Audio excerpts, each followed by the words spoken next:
ఎక్కడ చూసినా సరే నేను గనపరచబడాలి, నేను దీవించబడాలి.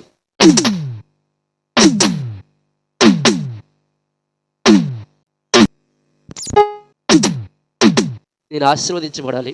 అందరికన్నా ఎత్తైన స్థితిలో నేను ఉండాలి అనే అనేక మంది ఆలోచన చేస్తూ ఉన్నారు.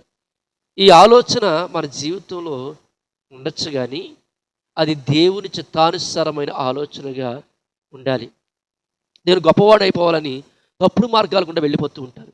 కానీ దేవుని వాక్యం ఉంటున్న ప్రియ సహోదరులారా, మనము దేవుని వాక్యానుసారమైనటువంటి జీవితాన్ని జీవించి దేవుని సన్నిధిలో గణపరచబడిన వారిగా ఉండి మనము మన కుటుంబాలు ప్రభు సన్నిధిలో నడిపించబడే రీతిగా ఉంటే నా కుటుంబం దీవించబడుతుంది.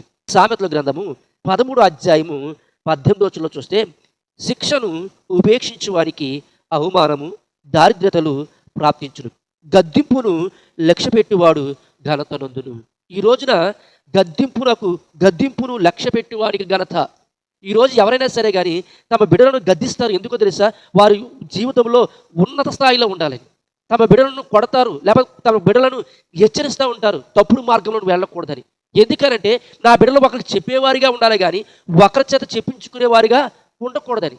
ఈరోజు దేవుని వాక్యం ఉంటున్న ప్రియ సహోదరులారా, దేవుని జనాంగమా, దేవుని బిడ్డలారా, మనము కూడా దేవుని మాట వింటే ఒకరికి చెప్పేవారిగా దేవుడు మారుస్తాడు.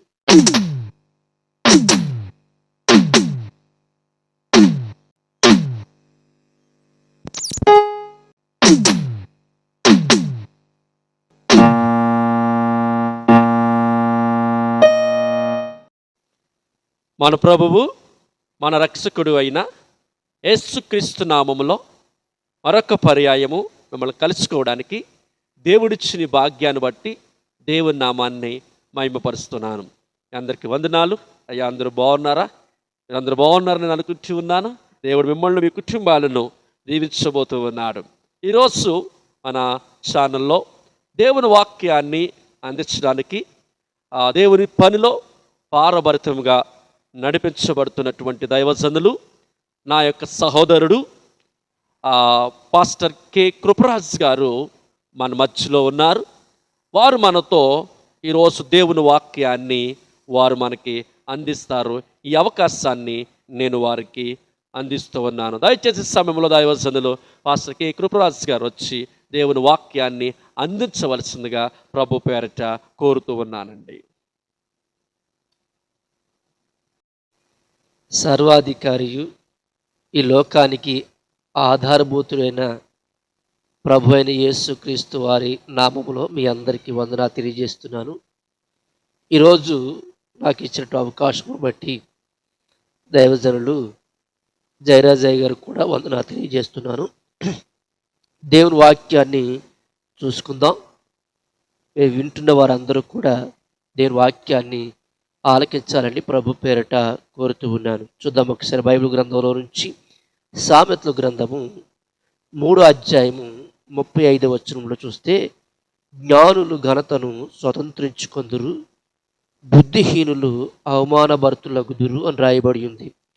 ఈ రోజున ఈ అంశమును చూసినట్లయితే ఎక్కడ చూసినా సరే నేను గణపరచబడాలి, నేను దీవించబడాలి, నేను ఆశీర్వదించబడాలి, అందరికన్నా ఎత్తైన స్థితిలో నేను ఉండాలి అనే అనేక మంది ఆలోచన చేస్తూ ఉన్నారు. ఈ ఆలోచన మన జీవితంలో ఉండొచ్చు కానీ అది దేవుని చిత్తానుసారమైన ఆలోచనగా ఉండాలి. జ్ఞానం లేనటువంటి వారు ఏదో రకంగా తప్పుడు మార్గాల్లో వారు ఘనతను వహిస్తూ ఉంటారు. నేను గొప్పవాడు అయిపోవాలని తప్పుడు మార్గాల గుండా వెళ్ళిపోతూ ఉంటారు. కానీ దేవుని వాక్యం ఉంటున్న ప్రియ సహోదరులారా, మనము దేవుని వాక్యానుసారమైనటువంటి జీవితాన్ని జీవించి దేవుని సన్నిధిలో గణపరచబడిన వారిగా ఉండి మనము మన కుటుంబాలు ప్రభు సన్నిధిలో నడిపించబడే రీతిగా ఉంటే నా కుటుంబము దీవించబడుతుంది, ఆశీర్వదించబడుతుంది, గణపరచబడుతుంది. అట్టి రీతైన ఘనత మనకి ఎంతో ఆశీర్వాదకరమని నేను చెప్తూ ఉంటున్నాను. అందుకోసమనే జ్ఞానము లేనటువంటి వారు అనగా మేము కొద్దిపాటి విషయంలోనే మేము గణపరచబడాలి, కొద్ది సమయంలోనే మేము హెచ్చైపోవాలి. ఒక వ్యాపారం ప్రారంభించిన, అది ఏదైనా ఒక పనిని ప్రారంభించిన మేము ఎందుకు దీవించబడడం లేదు? అందరికన్నా ఎక్కువగా మేము ఎందుకు హెచ్చించబడలేదని ఆలోచనతో ఉంటారే కానీ నా యొక్క చిత్తం ఏంటి, నా ప్రణాళిక దేవుని పట్ల ఎలా ఉందో ఆలోచన చేయకుండా వారి ఇష్టానుసారంగా జీవిస్తూ ఉంటారు. ఈ రోజున నా యొక్క వాక్యము ఎవరికి ఘనత, దేవుడు ఎవరిని ఘనపరుస్తాడు, ఎవరిని ఆశీర్వదిస్తాడు, ఎలా ఉంటే మనం ఘనపరచబడతాం, ఎలా ఉంటే మనం హెచ్చించబడతాం అనే విషయాన్ని ఒక 7 విషయాలు చెప్పాలని ఆశిస్తూ ఉన్నాను. కానీ సమయానుకూలంగా ఈ యొక్క వాక్యాన్ని 2 భాగాలుగా చెప్పాలని ఆశిస్తూ ఉన్నాను. చూద్దాం. మొట్టమొదటిది వాక్యాన్ని చూద్దాం ఒకసారి. సామెతల గ్రంథము 13వ అధ్యాయము 18వ వచనంలో చూస్తే, శిక్షను ఉపేక్షించు వానికి అవమానము దారిద్రతలు ప్రాప్తించును, గద్దింపును లక్ష్యపెట్టువాడు ఘనత నొందును. ఈ రోజున గద్దింపును లక్ష్యపెట్టువానికి ఘనత. ఈరోజు ఎవరైనా సరే కానీ తమ బిడ్డలను గద్దిస్తారు. ఎందుకో తెలుసా? వారి జీవితంలో ఉన్నత స్థాయిలో ఉండాలని. తమ బిడ్డలను కొడతారు, లేకపోతే తమ బిడ్డలను హెచ్చరిస్తూ ఉంటారు తప్పుడు మార్గంలో వెళ్ళకూడదని. ఎందుకనంటే నా బిడ్డలు ఒకరికి చెప్పేవారిగా ఉండాలి కానీ ఒకరి చేత చెప్పించుకునేవారిగా ఉండకూడదని. ఈరోజున దేవుని వాక్యం ఉంటున్న ప్రియ సహోదరులారా, దేవుని జనాంగమా, దేవుని బిడలారా, మనము కూడా దేవుని మాట వింటే ఒకరికి చెప్పేవారిగా దేవుడు మారుస్తాడు. అందుకోసమనే చాలామంది ఎవరైనా ఒక గద్దించారంటే, ఒక వ్యక్తి వచ్చి మన ఆత్మీయ కోణంలో, ఆత్మీయ జీవితంలో మనం గద్దించినప్పుడు ఆ గద్దింపుని విని దాన్ని సరిచేసుకునే రీతిగా ఉండాలి. గద్దింపును మనసులో పెట్టుకొని నువ్వెవరు నాకు చెప్పడానికి, నువ్వెవరు, నేను ఎంత పెద్దవాడు తెలుసా, నువ్వు నాకు చెప్పిన వాడిగా మారిపోయావా అనే ఆలోచన లేకుండా, నేను నీ గద్దింపుని వింటున్నాను, దేవుడే నాతో మాట్లాడుతున్నాను నీ ద్వారా అని చెప్పి ఆలోచన చేసి ఆ గద్దింపును లక్ష్య పెట్టి సరిదిద్దుకునే రీతిగా ఉండాలి. అందుకోసం అంటాడు అన్ని బైబిల్ గ్రంథంలో చూస్తే, గద్దింపును లక్ష్య పెట్టేవాడు ఘనత నొందును అని ఉంది. ఈ రోజున చూస్తే దావీదుని నాతాను ప్రవక్త వచ్చి గద్దించాడు. దావీదు పాపం చేసినప్పుడు, దావీదు పాపం చేసి బెర్షెబాతో పాపం చేసి ఊరియాని చంపించేసిన తర్వాత ఎవరో చూడటం లేదు కదా నేను చేసిన పాపాన్ని అని అనుకున్నప్పుడు నాతాను ప్రవక్త దగ్గరికి దేవుని వాక్యం వెళ్ళి, నాతాను నువ్వు వెళ్ళి దావీదుకి ఈ మాట చెప్పమనగానే నాతాను దావీదు దగ్గరికి వచ్చి, దావీదా నేను నీతో మాట్లాడాలనుకుంటున్నానని చెప్పి ఒక ఉపమానంగా ఒక విషయాన్ని చెప్తాడు. ఒక ఇద్దరు వ్యక్తులు ఉన్నారు. ఒకడు ధనవంతుడు, ఒక ఐశ్వర్యవంతుడు ఉన్నాడు, రెండో దరిద్రుడు ఉన్నాడు. ఐశ్వర్యవంతుడికి విస్తారమైన గొర్రెలు ఉన్నాయి, గొడ్లు ఉన్నాయి, వారు విస్తారంగా జీవిస్తూ ఉన్నారు. కానీ ఒకే ఒక గొర్రెని పెంచుకున్నటువంటి దరిద్రుడు తన కుమార్తె వల్ల ఆ గొర్రెను చూసుకునేటప్పుడు ఆ యొక్క ధనవంతుడు ఐశ్వర్యవంతుడి ఇంటికి ఆ యొక్క ఒక అతిథి వచ్చినప్పుడు ఒక పెంచుకున్నటువంటి ఆ గొర్రెని వధించి తనకి భోజనం పెట్టాడని చెప్పగానే దావీదు వెంటనే కోపంతో రగిలిపోతూ ఉంటాడు. ఈ యొక్క సారాంశాన్ని 2వ సమూయేలు గ్రంథము 12వ అధ్యాయము 1 నుండి 7 వచనాలు చూస్తే అక్కడ రాయబడుతుంటుంది ఏంటంటే, ఆ యొక్క వడ్డించగానే ఎవరా వ్యక్తి, అలాంటి మూర్ఖుడు ఎవరున్నారు, ఒకవేళ దావీదని ఉండొచ్చు, అలాంటి దుర్మార్గుడు ఎవరు, అలాంటి దుష్టుడు ఎవరని దావీదు ఆ యొక్క కోపంతో మాట్లాడుండొచ్చు. కానీ వెంటనే ఆ నాతాను ప్రవక్త ఏమన్నాడో తెలుసండి, ఏంటంటే ఆ యొక్క వ్యక్తి ఎవరో తెలుసా, నీవే అని చెప్పగానే వెంటనే ఆ యొక్క దావీదు, నేను రాజుని కదా, నువ్వు నాకు చెప్పిన వాడిగా మారిపోయావా అని అనకుండా పశ్చాత్తాపంతో గద్దింపును లక్ష్య పెట్టి అత్యున్నతమైన స్థితికి దావీదు ఎదిగినాడు. దేవునికి స్తోత్రం. ప్రియమైన దేవుని బిడ్డారా, ఎవరైనా మనం గద్దించారంటే చిన్నవాడవచ్చు, పెద్దవాడవచ్చు, లేకపోతే దేవుని సన్నిధిలో బహుబలంగా వాడబడుతున్న వాడిని కూడా సంఘంలో నుండి ఎవరొకరు వచ్చి, అయ్యా మీరు చేస్తున్న పద్ధతి ఇది కాదు, దేవుడు నాకు ఇలా బయలుపరచారు అనగానే ఎవరైనా సరే గద్దింపుకు లోబడితేనే నీవు ఘనత వహిస్తావు. ఈ రోజున ప్రియమైన దేవుని బిడ్డలారా, ఆ యొక్క దావీదుని గద్దించగానే దావీదు పశ్చాత్తాపడి తండ్రి అని దేవుని పాదాలు పట్టుకున్నాడు కనుక దావీదుని దేవుడు హెచ్చించాడు. దేవుడు దావీదుని ఘనపరిచాడు. దేవుడు దావీదు పేరుని ఒక స్థిరస్థాయిగా బైబిల్ గ్రంథంలోనే కాదు, ఆ పరలోక రాజ్యంలో కూడా తన సింహాసనాన్ని స్థాపించే కారణం ఏంటో తెలుసండి, గద్దింపుకు లోబడిన మనసు కలిగినటువంటి వాడు. ఈ రోజున గద్దింపును లక్ష్య పెట్టినవాడు ఘనత వహిస్తాడు. ఈరోజు నీవు నేను కూడా ఘనపరచబడాలంటే, ఈరోజు నీవు నేను కూడా దీవించబడాలంటే గద్దింపును లక్ష్య పెట్టే రీతిగా ఉండాలి. రెండవ మాట చెప్పి దేవుని వాక్యంలో త్వరితముగా ముందుకు వెళ్తాను. రెండవ వాక్య భాగం చూద్దాం ఒకసారి. సామెతల గ్రంథము 19వ అధ్యాయము 11వ వచనం చూస్తే, ఒకరు సుబుద్ధి వారికి దీర్ఘశాంతమునిచ్చును, తప్పులు క్షమించుట అట్టి వానికి ఘనతనిచ్చును అని ఉంది. రెండవది ఏంటో తెలుసండి, తప్పులు క్షమించు వానికి ఘనత. ఏం ఘనత అండి? ఎక్కడైనా చూస్తే, ఏదైనా ఒక పుస్తకాల్లో చూస్తే, కొట్టిన వారిని కొట్టండి, తిట్టిన వారిని తిట్టండి, చెయ్యికి చెయ్యి కాలుకు కాలుని బోధిస్తూ ఉంటే, ఈ పరిశుద్ధ గ్రంథం మాత్రం నిన్ను కొట్టిన వారిని కూడా, నీ మీద తప్పుగా మాట్లాడిన వారిని కూడా, నీకు శత్రువుగా ఉన్నవారిని క్షమించి ప్రేమించమని చెప్పింది ఈ పరిశుద్ధ గ్రంథం. దేవుని బిడ్డారా, అక్కడ రాయబడుతుంది, తప్పులు క్షమించిన వారికి ఘనత వహించును. ఏ తప్పులనంటే, ఒకవేళ తెలిసి తెలియక తప్పిదములు చేయొచ్చు. ఒక తెలిసి తెలియక తప్పిదముల్లో వారు ఏదైనా చేస్తే వారిని మనస్ఫూర్తిగా క్షమించాలి.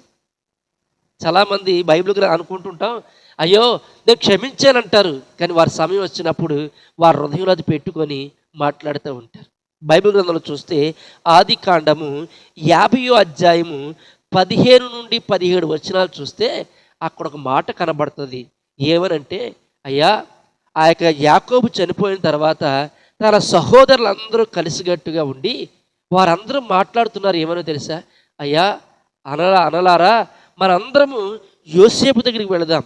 ఒకవేళ మనం చేసిన కీడుని బట్టి యోసేపు పగబెట్టిన వాడిగా ఉన్నాడేమో, ఒకవేళ మనల్ని నాన్నగారు లేరని చెప్పి మన మీద పగ తీర్చుకొని ఈ యొక్క ఐగుప్తు దేశంలో నుంచి మనల్ని తగిలివేస్తాడేమో అని చెప్పి వారందరూ కూడబలుక్కొని అందరూ కట్టగట్టుకొని ఎవరి దగ్గరికి వెళ్తారంటే ఆ యొక్క యోసేపు దగ్గరికి వెళ్ళగానే యోసేపుతో అంటారు, ఆ తమ్ముడు, తండ్రి చనిపోకముందు చెప్పిన మాట ఏంటో తెలుసా, నీ అన్నలు నీ పట్ల చేసినటువంటి పాపములను, నీ అన్నలు నీ పట్ల చేసిన కీడుని క్షమించమని నాన్నగారు చెప్పి ఉన్నారు. నాన్నగారి మాటని జ్ఞాపకం చేసుకొని మమ్ములను మా పాపములు క్షమించమనగానే వెంటనే యోసేపు అన్నలను పట్టుకొని, అనలారా ఎందుకు మీరు ఇంకా ఆ మనసులో ఉన్నారు?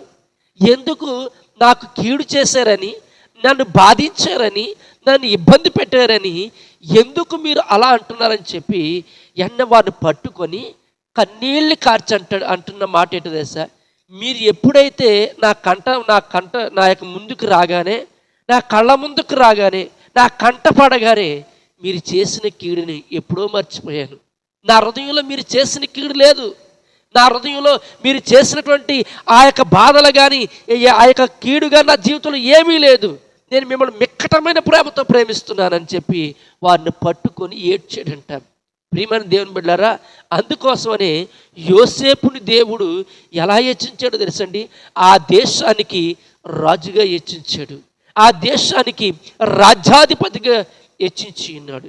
దేవుని బిడ్డలారా, ఈరోజు దేవుని వాక్యం ఉంటున్న ప్రియ సహోదరులారా, అక్కడ యోసేపు అన్న మాట ఏంటో తెలుసా, నా దేవుడు నన్ను ఆ యొక్క మీ కొరకు, నా అన్నదమ్ముల కొరకు ఐగుప్తు దేశాన్ని తీసుకొచ్చి ఆ యొక్క ఫరో ఇంట్లో కొద్ది రోజులు దాచాడు.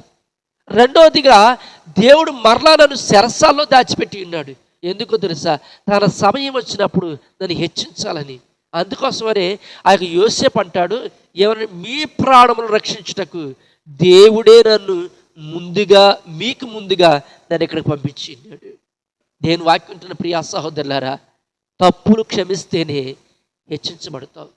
తప్పులు మనసులో ఉంచుకోకూడదు. మనసులో ఉంచుకొని వారిని ప్రేమించినట్టుగా నటించకూడదు. యోసేపు వారి దగ్గర నటనా జీవితం చేయలేదు, మిక్కటమైన ప్రేమతో వారిని ప్రేమించాడు.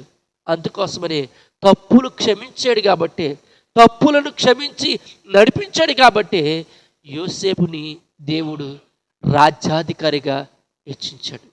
ఈ రోజున ఈ వాక్య లైవ్ల ద్వారా, ఈ యొక్క వీడియో ద్వారా వాక్యాన్ని వింటున్న ప్రియ సహోదరులారా, మీ అన్నదమ్ములు తప్పు చేసి ఉండొచ్చు, మీ అక్క చెల్లెలు తప్పు చేసి ఉండొచ్చు. ఎవరైనా సరే తప్పిదం చేసి మీ యొద్దకు వచ్చి క్షమించమంటే క్రైస్తవుడిగా క్రీస్తుని కలిగి ఉన్న రీతిగా క్షమించాలి. బైబిల్ గ్రంథంలో చూస్తే యేసు ప్రభు వారిని కూడా వారి పిడిగుద్దులు గుద్దుతూ వారి ఎంతో విధిగా శిక్షించినా సరే వెనక నుండి తన్నింది ఒకరైతే, ముందు నుండి ఉమ్ము ఊసిన ఒకరైతే, అనేక అవమానాలు చేసినా సరే కానీ ఆయన పలికిన మొట్టమొదటి మాట ఏంటో తెలుసా? తండ్రి, వీరేమి చేయుచున్నారో వీరు ఎరుగరు గనుక వీరు క్షమించండి. ఈరోజు దేవుని వాక్యం వింటున్న ప్రియ సహోదరులారా, క్రైస్తవుడిగా మన ఎదుటి వారిని క్షమించే రీతిగా మనం ఉండాలి. మన ఎదుటి వారిని క్షమించి వారు హత్తుకునే రీతిగా మనం ఉండాలి. ఎవరిని దేవుడు గణపరుస్తాడంటే మొట్టమొదటిది ఏంటి తెలుసండి? దేవుని వాక్యంలో చూసాడంటే మొట్టమొదటిది ఏంటంటే గద్దింపును లక్ష్య పెట్టి వారిని దేవుడు గణపరుస్తాడు. రెండవదిగా తప్పులు క్షమించు వారిని దేవుడు గణపరుస్తాడు. మూడవ మాట చెప్పి ఈ యొక్క భాగమును ముగించాలని ఆశపడుతున్నాను. చూద్దాం. సామెతల గ్రంథము 20వ అధ్యాయము 3వ వచనం చూస్తే, కలహమునకు దూరముగా ఉండుట నరులకు ఘనత, మూర్ఖుడైన ప్రతివాడును పోరునే కోరుకును. దేవుని బిడ్డలారా, కలహమునకు దూరంగా ఉండాలి. ఎవరైతే కలహమునకు దూరంగా నుండి వారికి ఘనత ఇస్తాడట దేవుడు. ప్రతిదానికి గొడవలకు వెళ్ళిపోకూడదు. ప్రతిదానికి గొడవలతో పడి మనం సాధించేది ఏమీ లేదు. అందుకోసమనే బైబిల్ గ్రంథంలో ఉంటుంది, నరుని కోపము దేవుని నీతిని నెరవేర్చదు. నువ్వు కోపపడే ప్రతి ఒక్క ముందు నీకు నువ్వుగా ప్రశ్నించుకో. నేను కోపపడి నేను వారి పట్ల నేను చేసిన ప్రతి పని దేవునికి ఇష్టమైనదా లేదా? దేవుడి నామాన్ని ఘనపరిచే రీతిగా ఉందా? దేవుడి నామాన్ని అవమానపరిచే రీతిగా ఉందా? వారు ఎదుటి వారితో మాట్లాడుతున్న ప్రతి ఒక్క మాట ఆలోచన చేసి నా జీవితాన్ని కట్టుకోవాలని ప్రభు పేరట కోరుతున్నాను. అబ్రహాము పేరు మార్చబడక మునిపే అబ్రాము అక్కడ చూసాడంటే ఆదికాండము 13వ అధ్యాయము 8వ వచనంలో చూస్తే, లోతు యొక్క పశువుల కాపర్లకును అబ్రాము యొక్క పశువుల కాపర్లకు గొడవలు వచ్చి, ఇవి మాకు సంబంధించినవి, ఇవి మీకు సంబంధించినవని వారు కొట్లాడుతూ ఉంటే, అప్పుడు అబ్రాము అన్న మాట ఏంటి తెలుసా? లోతు, నీకును నాకును నీ పశువుల కాపర్లకును నా పశువుల కాపర్లకు కలహం ఉండకూడదు. కాబట్టి నీకు ఏది కావాలో, ఏ ప్రాంతము కావాలో ఆ ప్రాంతాన్ని తీసుకోమని అబ్రాము లోతుతో మాట్లాడుతున్నాడు. అప్పుడు అబ్రహాముకి ఎటువంటి ఆధారం లేదు. అబ్రాముకి ఎటువంటి తను ఉండడానికి కూడా సరైన స్థలము కూడా లేదు. అందుకోసమనే అబ్రాము అన్న మాట తెలుసా? లోతు, నీకు ఏ ప్రాంతం కావాలో ఆ ప్రాంతాన్ని చూసుకోమనగానే లోతు పలికాడు, అయ్యా నాకు సొదొమ గొమొర్రా కావాలని చెప్పగానే తీసుకొని నీ పశువుల కాపర్లను వారు తీసుకుని వెళ్ళిపోమనగానే ఒంటరిగా మిగిలి ఉన్నాడు అబ్రాము. ఆ స్థితిలో ఉన్నప్పుడు దేవుడు అబ్రహాముతో అంటున్నాడు, అబ్రాము, నువ్వు కన్నులెత్తి 4 వైపులు చూడు. అప్పుడు వరకు దేవుడు అబ్రాముని హెచ్చించాడు అనుకుంటాం. కానీ ఎప్పుడైతే లోతు తను ఎడబాసాడో, లోతు ఆ యొక్క ప్రాంతానికి వెళ్ళిపోయిన తర్వాత దగ్గర నుంచి ఆ అబ్రాముతో దేవుడు చెప్పిన మాట తెలుసా? నువ్వు కనులెత్తి చూడమనగానే, కనులెత్తి 4 వైపులు చూడగానే దేవుడు తను చూపుపడ్డ ప్రతి ఒక్క స్థలాన్ని అబ్రాముకి ఇచ్చాడు. ఎందుకో తెలుసా? నేను తీసుకొచ్చాను, నీకు ఆశీర్వాదం లేదు, నీకు దీవెన లేదు, దేవుడు అని పిలిస్తే నాతో పాటు ఎంట పెట్టుకుని నేను వచ్చాను తప్ప నీకెందుకు ఇస్తాను ఆస్తి, నీకెందుకు ఇస్తాను ఈ సమస్తం అని చెప్పి అబ్రహాము ఆ యొక్క లోతుతో కలహం పెట్టుకోలేదు, గొడవ పెట్టుకోలేదు. నీకు ఇష్టమైన చెయ్యి, నీకు ఇష్టమైతే నాతో ఉండు, నీకు ఇష్టం లేదనుకో నా యొద్ద నుండి నువ్వు వెళ్ళిపోవచ్చు అని చెప్పి ఆ యొక్క లోతుకి అప్పగించినాడు. అందుకోసమేనండి బైబిల్ గ్రంథంలో నాకు ఆలోచన వస్తూ ఉంటుంది ఈ మాట చెప్పినప్పుడు. ఒక కుటుంబాన్ని విడిచిపెట్టాడంతే అబ్రహాము, ఒక గ్రామాన్ని విడిచిపెట్టాడంతే అబ్రహాము. ఒక గ్రామాన్ని విడిచిపెట్టిన వాడికి 4 గ్రామాలు ఇవ్వాలి, ఒక గ్రామాన్ని విడిచిపెట్టిన వాడికి ఒక 5 గ్రామాలు ఇవ్వాలి, ఒక కుటుంబాన్ని విడిచిపెట్టినటువంటి వాడికి, లేకపోతే ఒక కుటుంబాన్ని విడిచిపెట్టిన ఆ యొక్క వ్యక్తికి ఒక 10 కుటుంబాలు ఇవ్వాలి. కానీ అబ్రహాముని దేవుడు ఎలా చేశాడు తెలుసండి? ఒక గ్రామంలోంచి బయటకు వచ్చాడు, ఒక దేశానికి నాయకుడు చేశాడు. ఒక దేశం సమస్తాన్ని తనకి ఇచ్చేసాడు. అబ్రహామా, నువ్వు అడుగు పెట్టావు కదా, ఈ స్థలాన్ని నీకు ఇస్తానన్నాడు. అబ్రహాము దేవుని మాట విన్నాడు. అబ్రహాము దేవుడిని నమ్మాను, అది అతనికి నీతిగా ఎంచబడింది. ఈ రోజున కలహాలొద్దు, గొడవలతో మనం ఏమి సాధించలేం, అసూయతో మనం ఏమి సాధించలేం. అది నాది నాది నాది అని చెప్పుకుంటూ ఏది సాధించలేవు. దేవుడు సన్నిధినిలో, తండ్రి నాలో కలహం ఉండకూడదయ్యా, ఎదుటివారి పట్ల గొడవలు నా జీవితంలో ఉండకూడదయ్యా. అబ్రహామును గనపరచిన రీతిగా నన్ను గనపరచవా, నన్ను హెచ్చించవా ప్రభు అని నేను ప్రార్థన చేస్తే దేవుడు తప్పక నా జీవితాన్ని హెచ్చించడానికి దేవుడు ఇష్టపడుతున్నాడు. ప్రియ క్రైస్తవ బిడ్డలారా, ఈ వాక్యం వింటున్న ప్రతి ఒక్కరు కూడా నేను ఎందుకు గనపరచబడలేదు, నేను ఎందుకు హెచ్చించబడలేదు, ఎందుకు నా వ్యాపారంలో నేను రాణించలేకపోతున్నాను, ఎందుకు నా సేవలో నేను అభివృద్ధి చెందడం లేదు, ఎందుకు నా బ్రతుకులో కన్నీళ్ళే ఉన్నాయి అని అనుకుంటే ఒక్కసారి జ్ఞాపకం చేసుకో. గద్దించిన వారి మాట లక్ష్య పెట్టని వారిగా ఉన్నావేమో, లేకపోతే నీ కుటుంబీకులను క్షమించలేని స్థితిలో నువ్వు ఉన్నావేమో, లేదా అసూయతో బాధలతో వారే పెద్దవాళ్ళు అయిపోతున్నారని కన్నీళ్ళతో ఉన్నావేమో. అయితే రెండోదిగా చూసినట్టే ఎవరు పడితే వాళ్ళతో నేను హెచ్చింపడలేదనే ఆలోచనతో, కోపంతో ఎవరి మీద పడితే వాళ్ళ మీద గొడవలకు దిగి దేవుని నామాన్ని అవమానపరుస్తున్నాము. ప్రియ సహోదరి, ప్రియ సహోదరుడా, దేవుని వాక్యం ఉంటున్న ప్రియ సహోదరి, నువ్వు హెచ్చించబడాలంటే గద్దింపును లక్ష్యపెట్టు. గద్దింపుకు తిరిగి గద్దించడం గొప్పతనం కాదు, గద్దింపుకి లక్ష్యపెట్టి లోబడిన వాడే గనపరచబడతాడు. దావీదు అంతగా హెచ్చించబడ్డాడంటే నాతాను యొక్క గద్దింపును విన్నాడు కనుక. రెండవదిగా చూసినట్లయితే తప్పులు క్షమించటం వలన, తప్పులు క్షమించిన వారిని దేవుడు గనపరుస్తాడు. ఆ యోసేపు తన అన్నలను క్షమించాడు కనుక యోసేపును దేవుడు రాజ్యాధికారిగా చేశాడు. కలహములకు దూరంగా ఉండి వారికి హెచ్చిస్తాడు, గనపరుస్తాడు అని అంటే, అబ్రహాము తన సహోదరుడితో కలహం పెట్టుకోలేదు. నీకు ఇష్టమైనది నువ్వు తీసుకో, నాకు గొడవలొద్దు, దేవుడే తప్పక నన్ను హెచ్చిస్తాడన్నాడు. అట్టి రీతైన ఆశీర్వాదాలు, అట్టి రీతైన ఘనత దేవుడు మీకును మీ కుటుంబాలకు అనుగ్రహించునుగాక. చిన్న ప్రార్థన చేస్తాను, అందరు కళ్ళు మూసుకోనండి. ఒకవేళ ఏ స్థితిలో నువ్వు ఉన్నా, ఏ పరిస్థితిలో నువ్వు ఉన్నా, ఏ స్థితిగతిలో నువ్వు జీవించినా, అయ్యో నేను ఇంకే హెచ్చించబడలేదే అని నీలో నువ్వే తపనపడుతున్నావా ప్రియ సహోదరి, సహోదరుడా, ఈరోజు ఈ వాక్యము నా జీవితాన్ని మార్చాలి, దేవుడు తప్పక నన్ను హెచ్చిస్తాడనంటే నేను గద్దింపుకు లోబడేవాడిగా ఉండాలి. దేవుడు నన్ను హెచ్చించాలంటే నేను ఇతరులను క్షమించే రీతిగా ఉండాలి. నా తల్లిదండ్రులను, నా అన్నదమ్ములను, నా అక్కచెల్లులను క్షమించేవాడిగా ఉండాలి. మా కుటుంబాల్లో గొడవలు కానీ అశాంతికరమైన ఏది ఉండకుండా మేము ఉండాలని ప్రార్థించేద్దాం. సకల ఆశీర్వాదములకు కారణభూతుడైన దేవా, నీకు వందనాలు తెలియజేస్తున్నాను. ఈ యొక్క వాక్యాన్ని వీక్షించిన ప్రజలందరూ, విన్నటువంటి వారందరూ కూడా దీవించబడి ఆశీర్వదించబడాలి.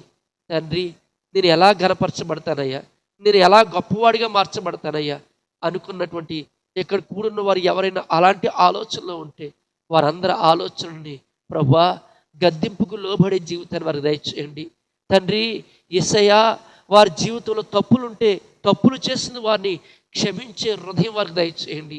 కలహములకు గొడవలకు దూరంగా ఉండి నా దేవుడే నాకు తోడుగా ఉన్నాడని బ్రతికే వారి జీవితాన్ని దయచేయమని ప్రార్థిస్తూ సమస్త మహిమ ఘనత ప్రభావం మీరు పొందమని నజరేయుడైన యేసుక్రీస్తు వారి అతి శ్రేష్టమైన నామములో అడిగి వేడుకొనిచున్నాము తండ్రి, ఆమేన్. అందరికీ వందనాలమ్మ. దేవుడు మిమ్మల్ని దీవించును గాక. ప్రభువైన యేసుక్రీస్తు నామములో మీ అందరికీ ప్రత్యేక వందనాలు తెలియజేస్తూ ఉన్నాను. దైవజనులు పాస్టర్ కృపరాజ్ గారు చక్కని వాక్యాన్ని మరి అందించారు. ఎవరికి ఘనత, దేవుడు ఎవరికి ఘనతనివ్వబోతూ ఉన్నాడో దైవజనుల ముఖాంతరమున మనందరితో కూడా మాట్లాడి ఉన్నాడు. అదే ఘనతను మనం అందరం పొందుకుందాం. దేవుని సన్నిధిలో ముందుకు వెళదాం. మరి చక్కని వాక్యాన్ని అందించినటువంటి పాస్టర్ కృపరాజ్ గారికి ప్రత్యేకమైన వందనాలు తెలియజేస్తున్నాను. రెండవ భాగాన్ని కూడా దైవజనులు కృపరాజ్ గారు అందిస్తారు. మీరందరూ వీక్షించవలసిందిగా ప్రభు పేరట తెలియజేస్తున్నాను. దేవుడు మిమ్మును మీ కుటుంబాలను దీవించునుగాక. ఆమేన్.